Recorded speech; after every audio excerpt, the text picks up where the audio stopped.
অথচ দেখা যায় আমাদের সমাজের ভিতর অধিকাংশ পুরুষ মানুষ টাকনু গিরার নিচে প্যান্ট পরে এবং লুঙ্গি পরে, কি বলেন আছে না নাই? আর মহিলাদের পড়তে হবে টাকনু গিরার নিচে, কিন্তু বর্তমান মহিলারা প্যান্ট পরে টাকনু গিরার উপরে। এই সমস্ত ব্যক্তিরা জাহান্নামে যাবে। সহিহ বুখারী শরীফের 5371 নং হাদিসের বর্ণনা রয়েছেন।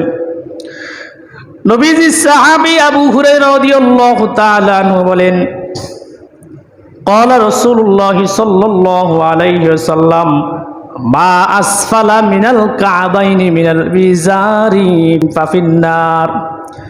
কোন মুমিন ব্যক্তির টাকনু গিরার নিচে যদি লুঙ্গি এবং প্যান্ট থাকে, সেই ব্যক্তির সেই অংশটা কিয়ামত দিবসে জাহান্নামের আগুনে জ্বলবে।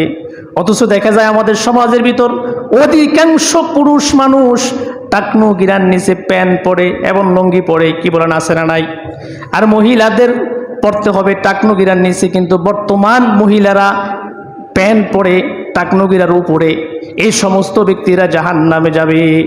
অর্থাৎ যেই অংশটা টাকনু গিরার নিচে থাকবে, লুঙ্গি এবং প্যান্ট, সেই অংশটা জাহান্নামের ভিতরে যাবে। আমার টাকনু গিরার নিচের অংশ যদি জাহান্নামে যায়, তাহলে আমার পুরা দেহটা, আমার পুরা বডিটা জাহান্নামের ভিতরে যাবে। কাজে এই কাজ করা যাবে? আল্লাহ তাআলা আমাদের কাউকে টাকনু গিরার নিচে লুঙ্গি প্যান্ট যাতে না পরি সেই তৌফিক দান করুক, আমিন বলি।